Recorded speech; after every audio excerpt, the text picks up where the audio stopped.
buryo utazi ikinyarwanda arakibarirwa, ntigikangwa n'amakoti cyangwa amabondo. Hitler wari igihangange ku isi yakomeje kugandagurwa nacyo, ngatyaza ururimi ruvuge nk'uwityaza kuya akisenyura ku butaka. Nk'uko twiyemeje gusasanura inyandiko z'ubuvanganzo, uyu munsi tugarutse ku isoko tuvomaho imigirire, imimerere n'imyitwarire dukura kuri kirazira zitubuza gusobanya n'umuco duhererekanya ikiragano ku kindi. Ntitaye mu kwibaza niba inkoko yumva urusukari ruba mu ruheke rw'ikigori, ntabwo ndeka gukashanga ijambo ubuvangazo ngo twumve uburyohe bw'intimatima yaryo. Ni ijambo ry'inyongera rigizwe n'amagambo abiri, inshinga kuva n'ijambo inganzo. Inganzo ni ahantu wacukuraga ibumba bakoreshaga babumba ibikoresho bitandukanye, cyangwa bakarikoresha bakurungira inzu, kuko habaga hitaruye abantu, habaga umutuzo kuko wajyagayo yahimbaga igihangano kandi akagitora mu mutwe nta kirogoya. Ubwo bugeni yakuraga mu nganzo bakurijeho babwita ubuvanganzo. Bitewe n'uko ubumenyi bwo kwandika bwatinze kugera mu Rwanda kimwe na Afurika muri rusange, abakurambere bacu bahererekanyaga ibihangano mu buryo nyemvugo bwo kubitora mu mutwe. Kugeza mu ntangiriro y'ikinyejana cya 20, bivugwa ko ibimenyetso dukoresha twandika ikinyarwanda byakoreshejwe bwa mbere n'umupadiri w'uruhu rwera witwa Hileli. Ibyo bimenyetso n'imyandikire byagiye bivugururwa kugeza uyu munsi, aho bagikora ubugororangingo. Uyu munsi rero agasonga bugari nagateretse mu mwaka w'1939, ubwo tugiye kurebera hamwe uko byagenze ngo Hitler yiga ikinyarwanda. Mbere yo gucengera muri iyi nkuru, reka tugaruke ku buzima bw'intiti inshabwenge u Rwanda rwagize Musenyeri Alex Kagame. Alex Kagame yavutse ku ngoma ya Yuhi wa gatanu Musinga tariki 15 Gicurasi 1912. Yavukiye Kiyanza mu Buriza, umurenge wa Murambi, akarere ka Rulindo, intara y'Amajyaruguru. Nyuma y'imyaka 69 y'ubuzima bwuzuye ibikorwa by'ubuhanga buhanitse, yatabarutse tariki 2 Ukuboza 1981, agwa mu bitaro by'i Nairobi muri Kenya. Mu by'ukuri byasaba amasaha ngo tugaruke ku buzima bw'inshabwenge bwuzuye ibigwi, uwo mufilozofi, kwandika amwe mu mabanga y'ubwiru, guharurira inzira abandi bahanga b'Abanyarwanda mu buvanganzo nyandiko, kwigisha mu isominari na kaminuza y'u Rwanda yashinzwe mu 1963, kuba umwanditsi mukuru w'ikinyamakuru cyitwa Ikinyamateka cyacishijwemo iyi nkuru tugiye kugarukaho, ntibyamubujije gusakaza ubutumwa bwiza bw'Umukiza.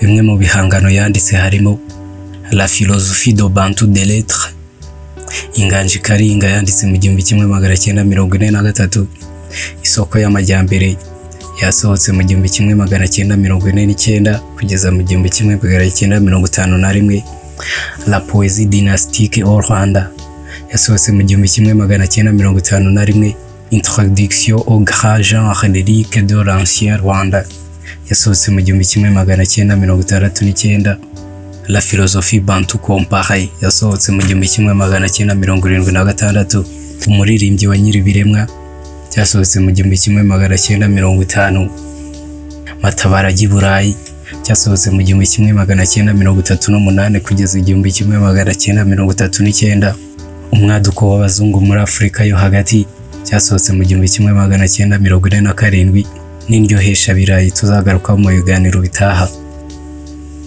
Ariko se ko kuvuga ari ugutaruka, iyo wumvise Matabara y'I Burayi niki kikuza mu mutwe bwa mbere?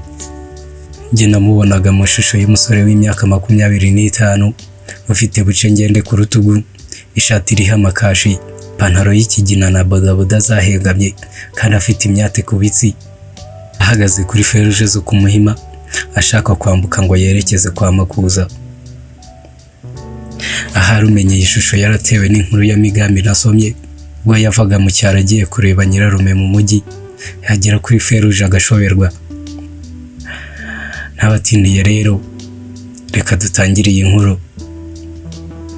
Iyi nkuru yatangajwe mu byiciro byinshi guhera muri Kamena 1938, itangira mu kinyamakuru cyitwa Ikinyamateka cy'abana, volume ya 6 isozwa mu kinyamateka nimero 173 yo muri Werurwe 1947. Gusa rero nimero ya 6 irimo intangiriro y'iyi nkuru ubu yarazimiye ku buryo Kabgayi yahashyinguye nimero zose z'ikinyamateka kuva mu ntangiriro y'1933 kugeza magingo aya utayihasanga.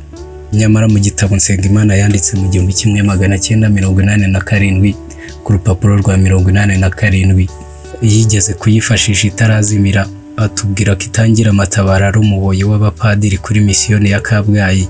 Kumenyera akazi byabanje kumutora ku buryo umunsi umwe yamenye isupu kuri shebuja. Ikindi ngo yirirwaga arwanisha ibiyiko, amakanya n'ibyuma byo ku meza, dore ko ibyo mu cyaro ntabyo yari yarigeze abona, ashaka kureba ko niba bizamara imyaka 3 nibura bitangiritse nk'uko umucuruzi w'umuzungu yari yarabibahamirije. Mu ntangiriro y'1939 ubwo intambara ya kabiri y'isi yatangiraga, matabaro yari Berlin mu Budage. Hitler nibwo amutumije, maze matabaro afata inkoni ye, ubundi bamupakira mu modoka baramumanukana. Yakirirwa mu nzu ngari y'akataraboneka, maze atangira kurangaguza yitambagira. Kubw'amahirwe abageze ku biro bya Hitler. Umutima si ugutera wenda kumusohokamo. Hitler n'amafiyeri menshi ati icara ye gahungu. Hitler akomeza amubwira ko agiye gutangira kurwana n'isi yose, ati rwose ngiye kwisubiza u Rwanda banyabuye. Bibutse ko inama yabereye i Berlin yo kugabagabana Afurika mu 1894 kugeza 1895 Ubudage bwahawe gukoloniza u Rwanda. Nyuma y'uko Ubudage n'ibindi bihugu bari bafatanyije bikubitiwe hareba inzega mu ntambara ya mbere y'isi yatangiye mu 1914 kugeza mu 1918, Ubudage bwatswe ibihugu bwakolonizaga bisimburwa n'Abongereza mu Bubiligi ndetse n'ibindi. Hitler akomeza aganiriza matabaro amubwira ko agiye kwiga ikinyarwanda kugira azategeka abanyarwanda ditibuza ikinyarwanda. Sibwo wahoze ari umuboyi yahindutse umwarimu. Hitler nawe ntiyatinzamo kuko yari afite ubushake bwinshi bwo kwiga. Aterura agira ati atese matabaro, Hitler mu kinyarwanda bamwita ngo iki? Matabaro adashidikanyije ati rwose ni Hitimana. Amatsiko yo kwigayo yari menshi, maze akomeza amubaza ati Abadage bo babita guki mu kinyarwanda? Matabaro ati babita Badaha. Hitler nawe ati ngaho shefu rihindure mu kinyarwanda numva uko babyita. Matabaro atajijinganyije ati shefu mu kinyarwanda ni umutetsi. Hitler nk'umunyeshuri w'umuhanga yegeranya amagambo yari amaze kwiga agira ati Hitimana ni umutetsi w'Abadaha. Matabaro nawe si uguturika araseka. Hitimana biramunezeza muha agatabi ngatumure.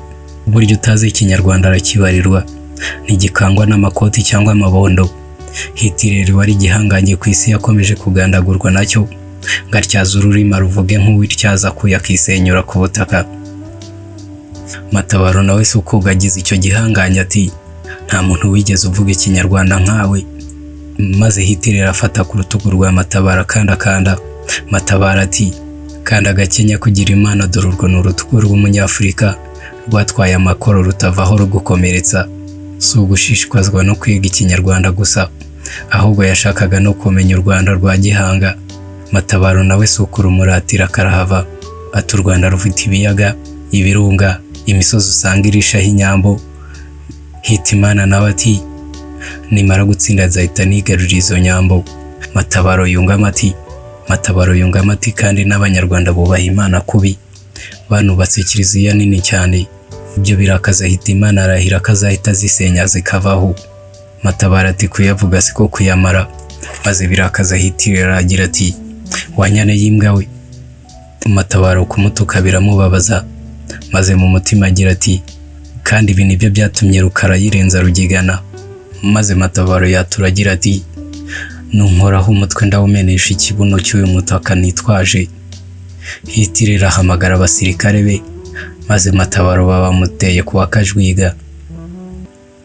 Maze Matabaro amaze kugera mu buroko, yabajije abandi bagororwa niba ntacyo kurya bafite. Bamusubiza ko ikintu cyonyine barya ari inkoni babakubita. nkaho bidahagije bagasozaho imirimo ikomeye babakoresha. Rikirasa abapolisi baramubaza bati witwa nde? Arasubiza ati Mbabaroga rwose siriyizi, usibye no kuba ntiyizi ntabwo nzi nuko ndiho. Abapolisi batangira gutekereza ko yasaze.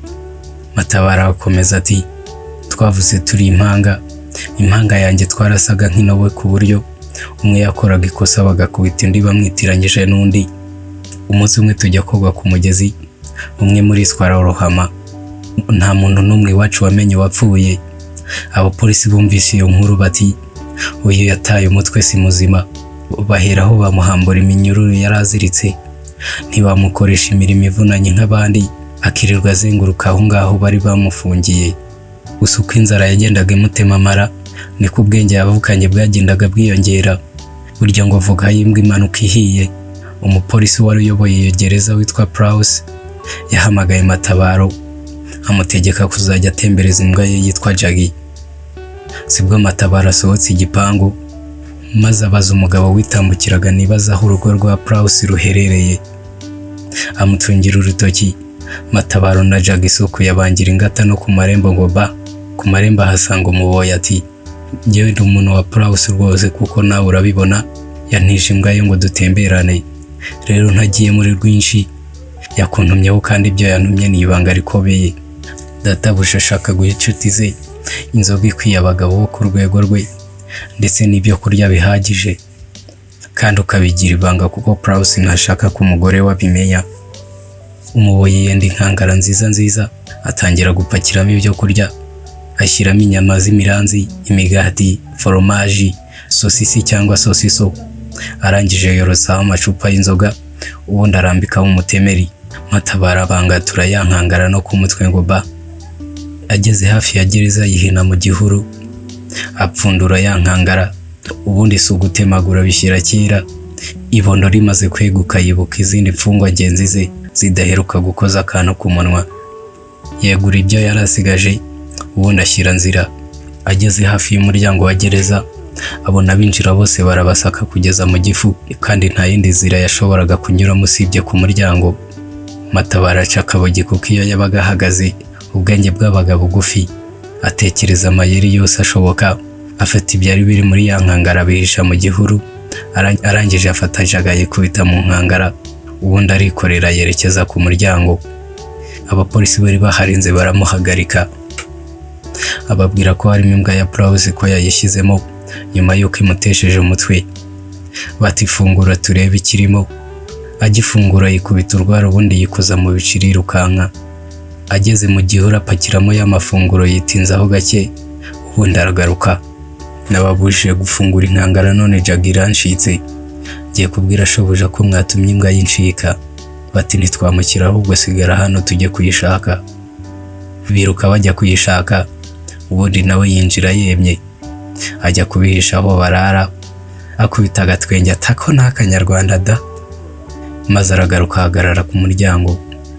Bashize umwanya bagarura Jaggy icyuya cyabarenze, maze baha Matabaro amapaki 20 y'amasegereti yitwa Berga gacecekeye kubavamo. Mu ijoro Matabaro abyusa izindi mbohe, aziha icyo kurya n'icyo kunywa, ubundi barenzayo agasegereti. Si ukumushimira hafi yo kumuramya ahubwo akabatwama ngo hatagira abapolisi babumva.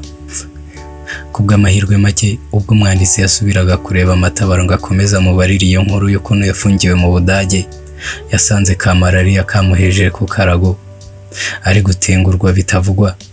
Umwanditsi aramuhendahenda agakomeza mubwira iyo nkuru, ariko amera nk'uri kumena amazi ku rutare, amusuka hanze akubita hakugi. Budakeye kabiri yasubiye kumureba ngo arebe uko ameze, asanga afite ikijigo tumagura agatabi. Basanga yabyukanye umutima mwiza asubukurira inkuru aho yaragejeje. Asubukura avuga ukuntu gufungura byateye ibyishimo imbohe, gusa abapolisi bo bakomezaga kurakara. Matabaro agira amatsiko y'impamvu bababaye, ajya kubaza Prowse, maze arijishisha agenda amubaza imbwa ngo ajye kuyitembereza. Prowse amusubizanya uburakari ati niba ari imbwa ngiri yayijyana mvira aha. Hashize akanya Prowse aramubwira ati kizwa n'amaguru ibyacu byarangiye. Matabaro yirutse ajya guhumuriza imbohe, ababwira ko abanzi babo bugarijwe, bagiye gutsindwa bagatabarwa. Bumvaga amakompora avuza ubuhuha. Bigeze nko mu masaa sita, urufaya rw'amasasu rwabaye rwinshi, abapolisi barahunga, akazuba ka kibera inka kava, nibwo hinjiye ikimodoka kiruta ruva kwaya mu bunini, gifite iminwa ibiri ya muzinga mu madirishya yarwo.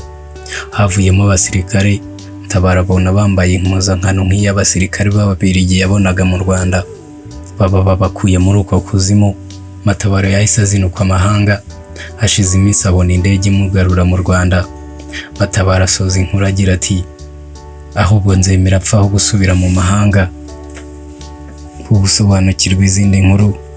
Gusobanukirwa izindi nkuru z'ubuvanganzo naho mu biganiro bitaha.